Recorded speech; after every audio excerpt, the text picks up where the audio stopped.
everybody. This is Doug Fahl from Augmented Actor. It's been a bit of a crazy week. Not only am I actually opening a show this tonight, The Fantastics at Second Story Rep, but it's been a crazy week for the world. Couple weeks actually. This whole coronavirus COVID-19 thing is starting to really affect people up here in Seattle, as it is around the world. But for those of you who may not be affected by the virus yet, it's coming your way, and so I thought I'd give you an update of how things are affecting Seattle, and particularly how they're affecting the theater and film industries up here. And because it's likely to come to you wherever you are, and you need to be prepared for it. And so I wanted to show you what's going on, and I also wanted to talk to you about some of the reasons that I'm upset about this, and they're not quite what you would think. So this isn't going to be a fancy edited video like my normal videos. It's just sort of going to be me talking. Let me give you a little background about what life is like up here in Seattle. We had the first case hit a couple weeks ago, and that that eventually got to a nursing home in Kirkland. Kirkland is across Lake Washington from downtown Seattle, so it's kind of removed from the city center. But 11 people or so died there, and some firefighters were infected and quarantined. And somehow or other, the first person that had gotten the virus ended up taking public transit, and so it kind of got out. And so now it's spread around. We have roughly about 300 to 400 confirmed cases, about 30 deaths now. So it doesn't seem like a lot, but it is for such a concentrated area. And initially, people panicked when they heard that 11 people had died. You know, we didn't get a lot of details about those people, and so people would suddenly go out and buy up all the medical supplies. So rubber gloves, masks, thermometers, rubbing alcohol, hand sanitizer completely came off the store shelves. It's just ridiculous. But not so much panic, just preparation. You know, anytime somebody says that we might have an earthquake, the store shelves get raided from supplies. And so that happened first.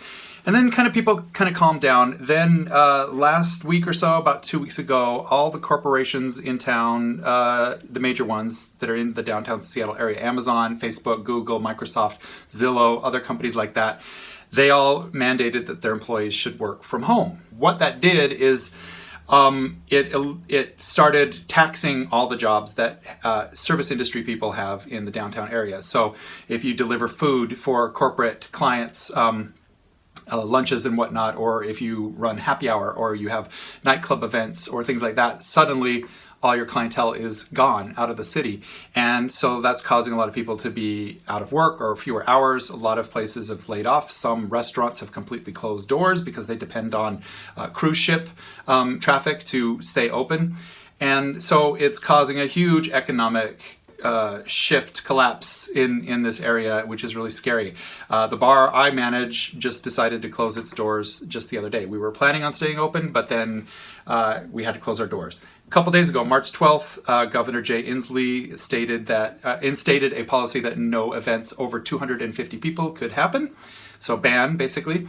And events under 250 people have to follow strict guidelines. They have to have a 6-foot bubble between each person and the rest of the public, or at least the space to accommodate a 6-foot space from each other.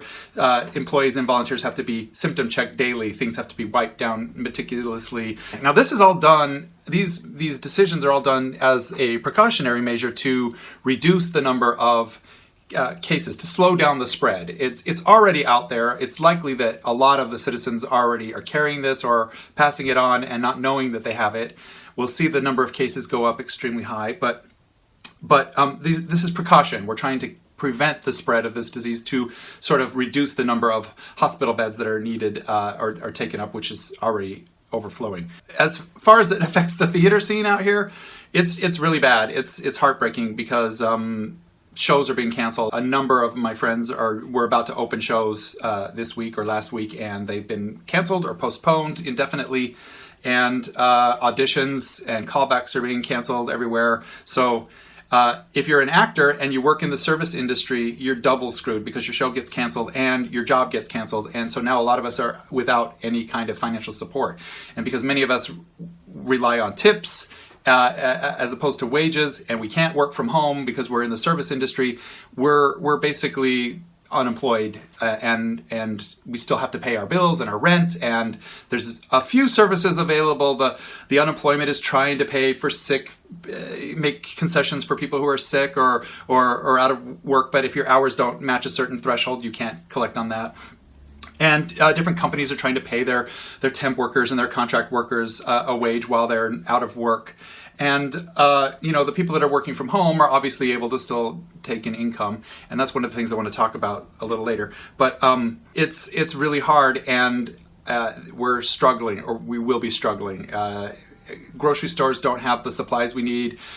People are being quarantined at home, and they don't have medicine or any thermometers to take their temperature or anything like that. There's a lot of misinformation out there. So it's causing a bit of stress and depression and anxiety in a lot of people. And if you read the Facebook posts in these areas, they're just full of anger and fear and depression and sadness, and it's really taking a toll, and it's unlike anything we've ever experienced. And if you're in one of these cities or countries that's deeply affected, you already know what I'm talking about. But for those of you in the States, or in particular the middle area of the country where you've only had a few cases, you're going to see this happen to you too.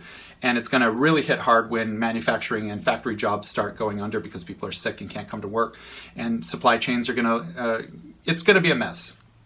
But there's a couple things that kind of piss me off about this whole coronavirus, that it's kind of exposed an underbelly in this world of systematic things that are flawed. Like, for instance, our healthcare system here in the States is unprepared for this kind of pandemic, and people are paying way too much money and have no resources. So that causes people to say, "Oh, I can't even get a free test for this virus.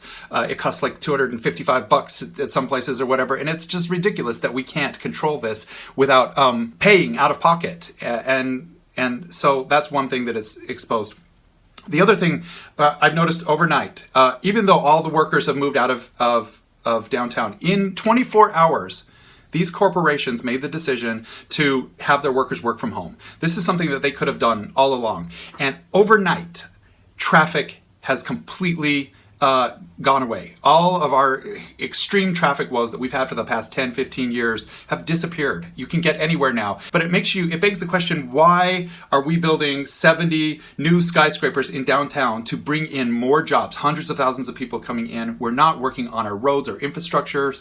Our buses are packed with people during rush hour. Our rush hours last from noon to 8, 9 o'clock at night. There's gridlock everywhere. And this has been a problem for so long. And in one day, we solved that problem.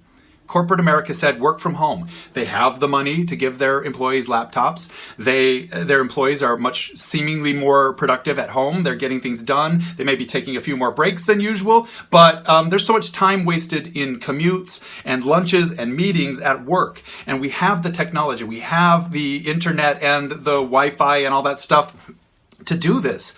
And corporations have said, no, you can't work from home. Disabled people, you can't work from home. You must get in a single-use car and drive downtown in gridlock and pay $40 a day for parking and do that every single day of your life. It's such a waste of our time. Granted, downtown needs to be vital. There needs to be people in the downtown area. There needs to be the happy hours and the restaurants and this stuff like that for the service industry. But hey, it doesn't have to be concentrated in one area. Why don't you corporations build buildings in areas, outlying satellite areas of town, and have offices that people can walk to or bike to in their area? Or have people work from home 2 or 3 days a week. Mandate that they must work from home 2 or 3 days a week. We now know that it's possible. And we now know that you've been holding on to this old ideal of we've all got to be in the same room together. And it just isn't sustainable.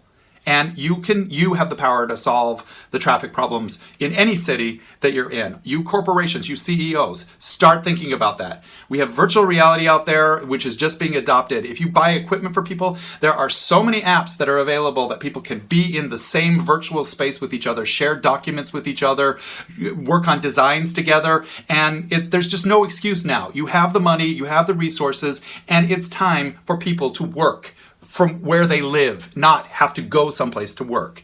Now, obviously this won't work for service industry jobs, but those service industry jobs can move into the neighborhoods that have these workers working from home. It's something to consider, and I think it's something that employees of these places should now start demanding. Hey, you've proven that we can do this, let's keep doing it. The second thing that really pisses me off is we're expecting our government to help us out, and we all know how deathly slow our Congress is and how negative they all are about helping the public. It's socialism or whatever the hell you want to call it. It's not really. It's just providing for those people that have been providing for you. Every millionaire and billionaire out there, every CEO made their money on the backs of workers and people working for them and people buying their products and services. And it's time to fucking pony up. Okay, if you are rich, if you're a billionaire out there, you've already got such a bad name in this political climate. And it just boggles my mind that you can sit on this mound of money that you can't possibly spend on yourself. That it's just unbearable amounts of money out there that you are sitting on, and you are not doing anything. And we citizens were all like waiting for our government to come up with some program to help us out. What we need is the money makers, the people that have the money, that are sitting on this money, to actually fucking pony up. Because you've been avoiding your taxes, you've been putting money into offshore bank accounts for years to avoid paying taxes on it. You've taken every loophole you can, and you've gotten subsidies from the government and all that other stuff. It's time for you to start paying back. And there are hundreds of thousands of ways you can do that. And you don't have to wait for the government to tell you to do this or whatnot.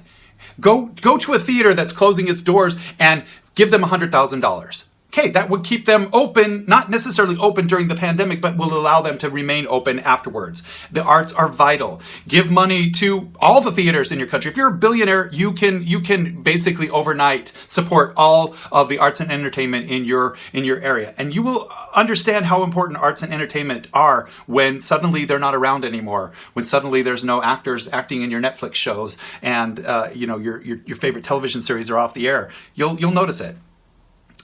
I'm not saying that's going to happen, but give money to the people that are out of work. Why not contact your local utility companies and say, you'll pay everybody's gas bill or electric bill for this month, for the next month. Why don't you donate supplies to hospitals? Why don't you organize triages in your empty office buildings that hospitals can use for space?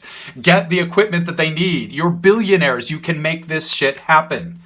And even if you're not a billionaire, if you're not a millionaire, if you just are in a place where you're working and you have money, or maybe your area is not affected yet, there are things you can do. Some of the most generous people are the people that have very little already, but they're giving money to their friends who have suddenly lost their jobs here. And it's just really heartening. I've had a friend give me some money just because they heard that I lost my bar job. And just like that, they didn't even think anything of it. If we people who don't make a lot of money can do that, you people that have a lot of money can do something. Don't wait for the government to make it a thing. Don't wait for a bill to be passed. Get out there and help the people in your life, the people that made you rich. If you just have some money, there's other things you can do. If an event got canceled, or a theater show that got canceled in your area, don't demand your money back. Call the theater and say, hey, I'm donating the ticket that I bought.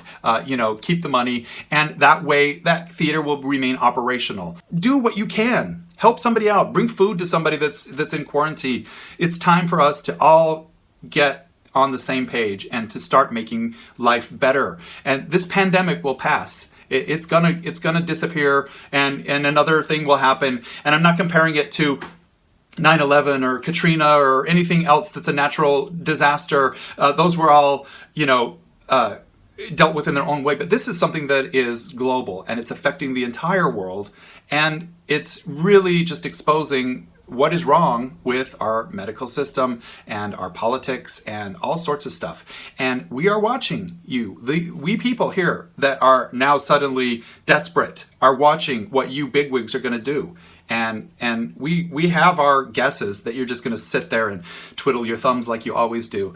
But now is the time to pony up. I do see some corporations making this move and trying to do things. They're trying to help their employees, but it's not enough, and it's too little too late. You have the power to change this, people. You can change it in an instant. You can change it in a day. You can help people out. You can bolster the economy. It's time to share your riches. And not to make a long video longer, but some shows are going on here in Seattle. I wanted to address that too. Our show tonight, we're doing it at Second Story Rep and Fantastic. It's opening night. We had a preview audience last night. Events that are less than 240 people have to follow these precautions, and our theater is following it. Our theater consulted with everybody in the cast and crew of the show and got okays from each of them that they were willing to go through with this and take the risk. And we are watching everybody very closely to make sure that no one has any symptoms and things like that. So we know that some people are not wanting to have any kind of public gatherings whatsoever right now, and there's a push against that. But a lot of other people are very depressed and need some entertainment and escapism, and so they're coming out to see this show, and they're feeling safe and okay about it, the precautions that we've taken. And there are other theaters that are doing the same thing. They're limiting the number of seats that they're selling. They're extending their shows and trying to give people the chance to at least get a few performances in before everything gets shut down. Even Broadway shut down this week, and certain actors like Tom Hanks and other people are coming down with this COVID-19, so it's going to be very visible. It's going to be very hard to get any kind of entertainment that's live for the next couple months anywhere. Be safe out there, even if you are in a show or if you are still working in the public. Take your precautions, wash your hands, and do it responsibly.